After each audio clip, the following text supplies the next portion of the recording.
하나님의 말씀은 오바댜 1절부터 4절까지입니다. 합독하겠습니다.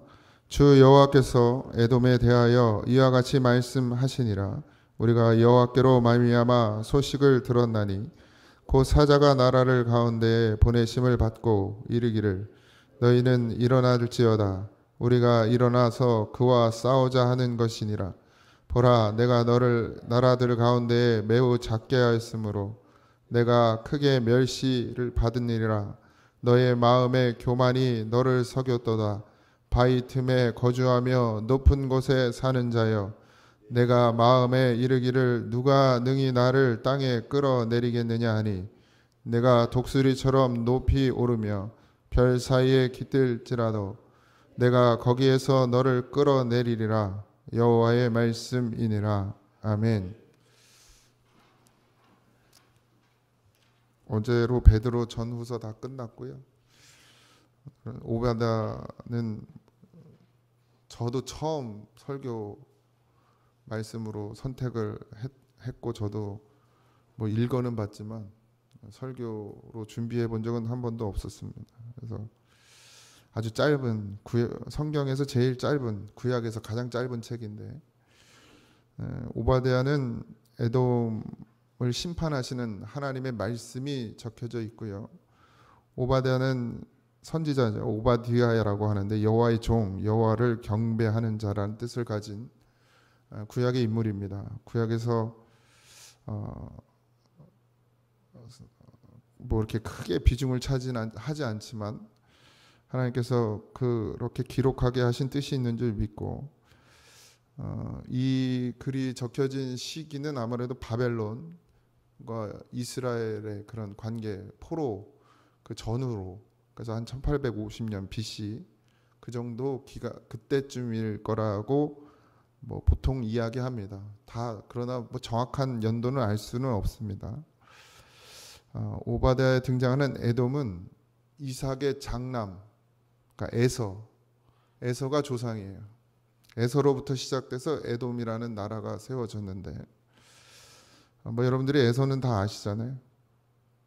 에돔은 그러니까 지금 그렇게 해서 지금까지 흘러왔는데, 에돔은 형제의 나라죠. 결국 야곱과 에서, 그러니까 형제의 나라임에도 불구하고 유다와 동맹, 그러니까 유다는 북이스라엘과 남유다로 나눠졌다고 말씀드렸잖아요.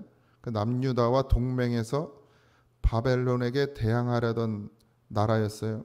그런데 바벨론이 유다를 침공할 때 되려 에돔은 바벨론의 편에 서서 유다를 노략했습니다. 배신자와 방관자의 대표적인 그런 모양을 가진 것이 에돔이에요. 에돔의 멸망 원인은 이제 우리가 계속 살펴보겠지만 자기의 힘만을 믿고 교만했던 죄를 가지고 있습니다. 그리고 자기들의 지혜만을 의지하고 자랑하는 죄악을 가지고 있고, 그 다음에 마지막은 형제 나라인 유다의 백성의 어려움을 당할 때 되려 기뻐하고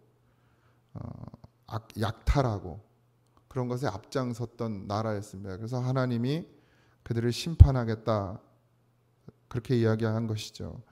인간 세상에서도 그런 일은 사실 요즘에야 많죠. 뭐 형제끼리도 싸우고 다투고 뭐 수도 없이 그러는데, 어쨌든 하나님 앞에서 어떻게 그들이 온전할 수 있느냐라는 내용을 담고 있습니다. 1절에 보면 주 여호와께서 에돔에 대하여 이와 같이 말씀하시니라. 우리가 여호와께로 말미암아 소식을 들었나니 곧 사자가 나라들 가운데에서 보내심을 받고 이르기를 너희는 일어날지어다. 우리가 일어나 그와 싸우자 하는 것이니라. 에돔을 칠 나라들을 하나님께서 모으고 계신다는 얘기예요. 그러니까 오바댜가 지금 선포하는 것은 너희가 지금 너희들의 죄악으로 인해서 심판을 받을 것인데 그것을 하나님께서 이미 너희들을 칠 나라들을 모으시기 위해서 소식을 전하고 있다, 이렇게 이야기하고 있습니다. 그 선두에 하나님께서 서시는 거예요. 2절에 보면 보라, 내가 너를 나라들 가운데서 매우 작게 하였으므로 내가 크게 멸시를 받느니라. 하나님께서 그들 가운데 함께 쓰셔서, 그러니까 나라들이 그들을 공격하는 것이 아니라 하나님께서 에돔을 이미 심판하시기로 작정하셨고 그 심판의 선두에 하나님께서 쓰신다는 얘기예요. 근데 3절에 보면 너의 마음의 교만이 너를 속였도다. 왜 이들이 교만할 수 있었느냐? 바위 틈에 거주하며 높은 곳에 사는 자여, 이렇게 되어 있죠. 진짜로 에돔의 영토는 해발 1700m의 고지대에 있었고 아주 험준한 바위산인 세일산이라는 곳에 그들의 그 나라가 형성되어 있었어요. 나라라고 해봐야 지금으로 말하면 그냥 시족 사회니까 뭐 그렇게 큰 나라는 아니지만, 그래서 거기는 적의 침공을 막을 수 있고 천혜의 요새였어요. 그러니까 아무나 공격하기가 어려워요. 아무리 좋은 군사력을 가지고 있어도 함부로 공격해서 싸워서 이길 수 있을 만한 그런 곳이 아니었다는 것이죠. 그런 데다가 자기들의 그 나라를 세워서 거기에 지내고 있으니까 그들은 그것 때문에 교만해진 거예요. 우리가 사는 데는 아무나 들어올 수, 공격할 수 없고 아무나 침범할 수 없다, 이렇게 생각하고 있었어요. 적의 침공을 막을 수 있다. 그러니까 그것을 믿고 교만해졌단 말이죠. 그래서 하나님께서는 그들을 더 그 교만을 꺾으시기 위해서 일을 시작하시는 거죠. 인간의 생각으로 봤을 때는 난공불락이에요. 어떻게 공격할 수도 없고 사람의 생각으로는 할 수 없는 일이지만 반드시 하나님께서는 하시겠다. 그래서 그 의지가 4절이죠. 내가 독수리처럼 높이 오르며 별 사이에 깃들일지라도 내가 너 거기서 너를 끌어내리라. 아무리 높은 곳에 있다 하더라도 끌어내리겠다. 하나님께서 선언하시는 것이에요. 아무리 든든한 배경과 힘이 있어도 자기를 의지하는 인간은 반드시 무너지게 되어 있다라는 거죠. 우리는 늘 깨어 있어야 합니다. 하나님께서 우리를 사랑하시는 건 분명히 맞아요. 그래서 하나님께서는 기다리시고 또 기다리시죠. 그러나 결국에는 심판입니다. 언젠간 심판이죠. 예수님이 이 땅의 공중에 재림을 하시든 아니면 우리가 육신으로 이제 이 땅에서 삶을 다 마무리하든 둘 중에 하나, 어쨌든 끝은 나요. 그 끝에 우리는 하나님 앞에 서게 될 것이고 그 하나님 앞에 섰을 때 하나님께서 우리를 판단하실 것입니다. 물론 이 땅 가운데서 예수의 생명을 품고 사는 자는 심판받을 일이 없어요. 근데 이건 내 믿음이 되면 안 돼요. 내 믿음이 되면 안 돼요. 내 만족이 되면 안 됩니다. 믿음은 내 만족이 아니에요. 하나님이 만족하셔야 돼요. 근데 우리는 자꾸 내 만족으로 가거든요. 그러니까 문제가 되는 거죠. 왜 교만해집니까? 내 만족 때문에 교만해지는 거예요. 목사들이 왜 교만해지죠? 말씀을 늘 전하고 전하다 보면 착각에 빠져요. 내가 그 말씀대로 살고 있는 것처럼 착각에 빠집니다. 그러니까 교만해지는 거예요. 나를 의지하는 거예요. 나를 믿어요. 하나님 앞에 서면 교만할 수가 없고 전하는 말씀을 내가 다 지킬 수 없는 걸 깨달아요. 하나님 앞에 서면 그 누구도 하나님 앞에 온전할 수가 없거든요. 근데 하나님을 놓치는 순간, 하나님 앞에 서지 않는 순간, 사람 앞에 서는 순간 그 믿음은 무너지게 되어 있습니다. 보기 좋은 떡이 먹기 좋다고 그러는데 세상에 보기 좋은 것은 하나님 앞에 기쁨을 받을 수가 없어요. 우리가 겉모습으로 하나님 앞에 서면 하나님은 우리의 겉모습으로 그래 됐다라고 인정하지 않으십니다. 반드시 우리의 중심을 보신다는 것이죠. 그 중심에 뭐가 있느냐는 하나님만 아시겠죠. 본인도 때로는 잘 모르더라고요. 저도 저를 잘 모를 때가 있어요. 나는 하나님을 잘 믿는다고 뭘로? 생각으로 하나님을 잘 믿는다고 생각하거든요. 그런데 지나고 보면 아니에요. 내 중심엔 썩어질 것들이 가득해. 그러면서도 나는 잘 믿는다는 거예요. 나를 착각에 빠지게 만들죠. 그게 교만이에요. 교만은 뭐 잘난 척하고 뭐 의시되고 하는 게 교만이 아니고 하나님보다 내가 더 하나님보다 앞서 있는 게 교만입니다. 반드시 물어야 되죠. 우리가 왜 기도하죠? 교만하지 않으려고요. 왜? 내가 무엇을 구하든 내가 무엇을 찾든 아니면 내가 뭘 바라든 어쨌든 그 기도 가운데 내가 하나님보다 더 앞서 나가면 안 돼요. 하나님이 이걸 내게 주시기를 원하시는지를 먼저 물어야 되는데 우리는 우리의 요구가 있을 때 그 요구를 그냥 냅다 기도로 뱉어버리거든요. 그건 교만이죠. 하나님이 내게 이걸 주세요가 아니고 하나님 이걸 하나님이 원하십니까를 먼저 물어야 하는데 우리는 우리의 필요를 그냥 달라고 그래요. 하나님한테. 달라고 하니까 어떻게 해요? 그 달라고 하는 게 뭐예요? 결국 하나님보다 내가 더 내 생각이 옳다고 생각하는 것이거든요. 그러니까 기도가 먼저 돼야죠. 어떤 기도? 하나님 앞에 맡기는 기도가 돼요.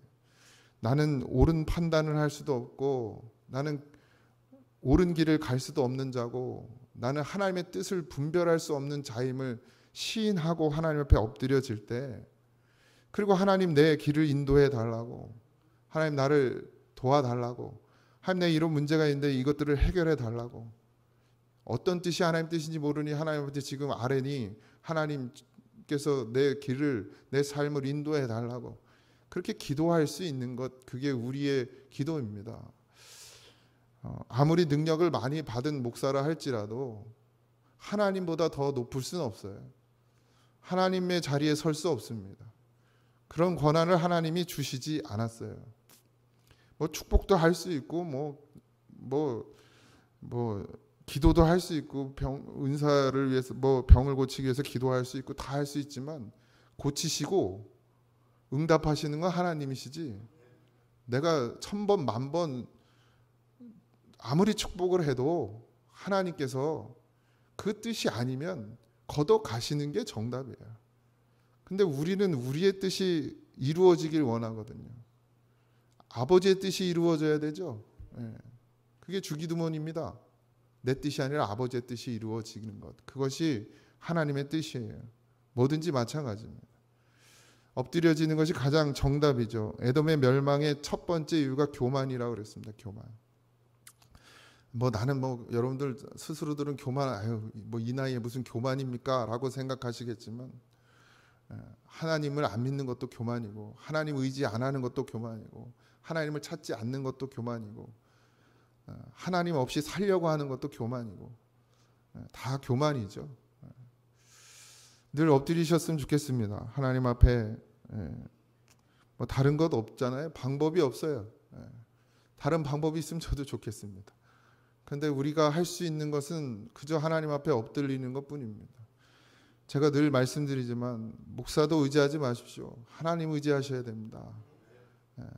물론 목사를 하나님께서 들어 쓰시는 건 맞고 또 어떤 목사님은 더 크게 더 많은 은사를 주셔서 사용하시는 것도 맞아요. 그것이 거짓되다고 말씀드리는 건 아닙니다. 그러나 여러분들은 예수님 만나야 돼요. 목사 만나면 안 되고 목사가 만나는 예수님 만나도 안 돼요. 여러분들이 예수님을 만나셔야 되고 그걸 말씀 가운데서 보셔야 됩니다. 그래서 자랑할 것이 못 돼요. 교회 자랑, 목사 자랑, 그런 거 자랑할 것이 못 됩니다. 자랑할 것도 없지만 그거 드러내고 의시될 것도 없습니다. 그저 이 교회에 예수님 계시냐가 중요한 거예요. 우리 중심에 예수님이 계시냐가 중요한 거예요. 다른 거 자랑할 게 뭐 있습니까? 내가 예수로 사는 것 그거 자랑하면 됩니다. 내가 예수님으로 살아서 이렇게 복되다. 우리가 아까 찬송에도 불렀잖아요.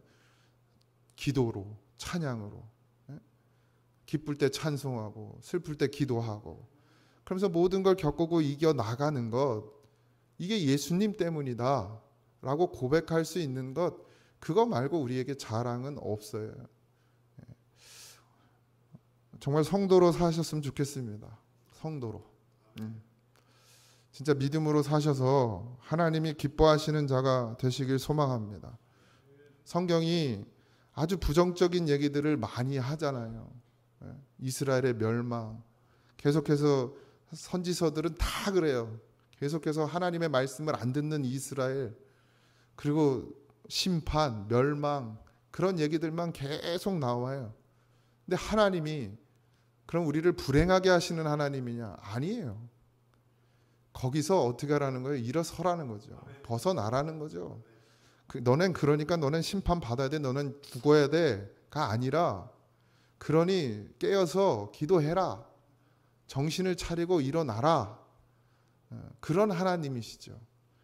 그걸 잘못 해석하면 하나님은 맨날 때리고 그냥 맨날 괴롭히고 맨날 힘들게 하고 맨날 심판하고 맨날 죽이고 이런 하나님이라고 생각하실지 모르겠으나 하나님은 그런 하나님이 아니잖아요.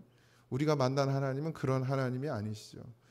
늘 사랑하시고 늘 용서하시고 또 오늘도 하루 종일 우리가 살아가며 수많은 죄를 질 텐데 그래도 하나님은 나를 자녀로 계속 인정하시고 다시 또 돌아오면 그래 수고했다 잘했다. 그 집 나간 둘째 아들을 목 빠지게 기다리던 아버지가 끌어안고 우는 것처럼 하나님 늘 우리를 그렇게 사랑하시죠. 다만 하나님은 말씀을 통해서 우리가 깨달았기를 원하고 더 고통받지 않길 원하시죠. 하나님도 우리가 고통받는 걸 기뻐하시지 않아요. 즐기시는 하나님이 아니십니다. 다 건강하고 다 복되고 다 여유 있게 살기를 원하시죠. 그러나 각자의 그 심령에 따라 하나님께서는 메시지를 주시죠. 여러분들에게. 여러분의 삶을 통해서. 왜냐하면 우리가 가장 쉽게 느낄 수 있는 것이 육신의 삶이기 때문이에요. 왜 하나님께서 우리의 육신의 삶에 관여하셔서 우리를 건디시느냐? 우리가 영혼의 말씀으로만 깨달을 수 있다면 하나님 그렇게 안 하실 거예요. 근데 아무리 전해도 아무리 들어도 아무리 보아도 깨닫지 못하니까 제일 우리가 피부로 잘 느끼니까 그래서 우리의 육신을 가지고 하나님께서 때로는 고통을 주시기도 하고 어려움을 당하게 하시기도 하죠. 그러나 그건 하나님 우리를 미워해서가 아니라는 사실이죠. 우리를 사랑하시기 때문에 더 하나님께로 가까이 나오라고 하시기 때문에. 그리고 고난이 유익입니다. 고난 올 때 기도도 더 잘 나오고 고난이 올 때 말씀도 더 잘 들리고 달아요 말씀이. 근데 배부르고 등 따셔가지고 먹을 걸 많이 먹으면 말씀이 안 달아.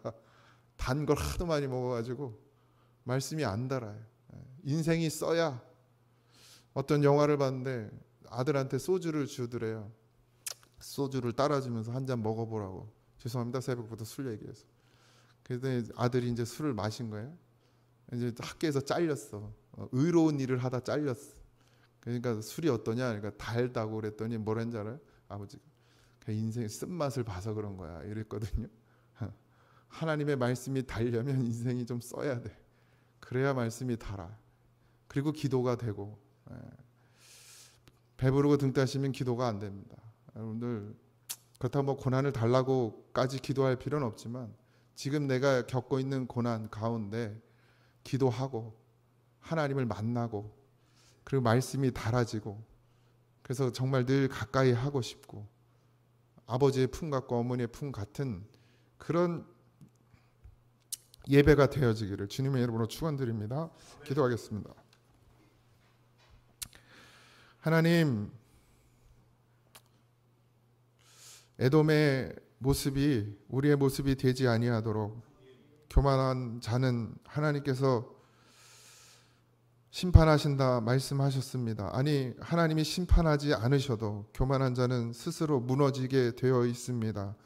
그러니 우리로 교만치 말게 하소서. 하나님 앞에 늘 엎드리는 자가 되게 하시고 하나님의 그 긍휼하심과 크신 사랑을 아버지 하나님 멸시하는 자가 되지 말게 하시고 감사할 줄 아는 그런 우리에게 믿음을 허락하여 주옵소서. 이 고전에 속한 모든 성도들이 한 심령도 빠짐없이 예수님으로 충만하게 도와주시고 하나님 앞에 엎드려져서 하나님의 말씀이 달고 오묘하고 하나님께 기도할 때마다 주님의 그 크신 품에 안길 수 있는 놀라운 은혜를 허락하여 주시고 아버지 힘들고 지쳐서 쓰러질 것 같은 이 땅 가운데서도 믿음이 잃지 않고 끝까지 지키고 이기고 승리하게 하셔서 하나님을 찬송하고 하나님께 영광을 돌리는 믿음의 사람들로 하나님 반드시 세워 주시옵소서. 우리의 주인은 이 땅도 아니요 돈도 아니요 물질도 아니요 세상이 그 어떤 것도 아니라 하나님이십니다. 그 주인 되신 하나님을 잘 섬기고 하나님 앞에 늘 자복하는 심령이 되어져서 하나님의 긍휼로 살아가고 하나님의 사랑으로 살아가는 우리 모두가 되게 하여 주옵소서. 오늘 하루의 삶도 맡기오니 주여 붙잡아 주시고 흔들리고 요동하지 아니하도록 하나님 지키시고 보호하여 주옵소서. 모든 것 감사하며 예수님의 이름으로 기도하옵나이다. 아멘. 하늘에 계신 우리 아버지여, 이름이 거룩히 여김을 받으시오며 나라에 임하옵시며 뜻이 하늘에서 이루어진 것 같이 땅에서도 이루어지이다. 오늘날 우리에게 일용할 양식을 주옵시고 우리가 우리에게 죄진 자를 사하여 준 것 같이 우리 죄를 사하여 주옵시고 우리를 시험에 들게 하지 마옵시고 다만 악에서 구하옵소서. 대나라와 권세와 영광이 아버지께 영원히 있사옵나이다. 아멘.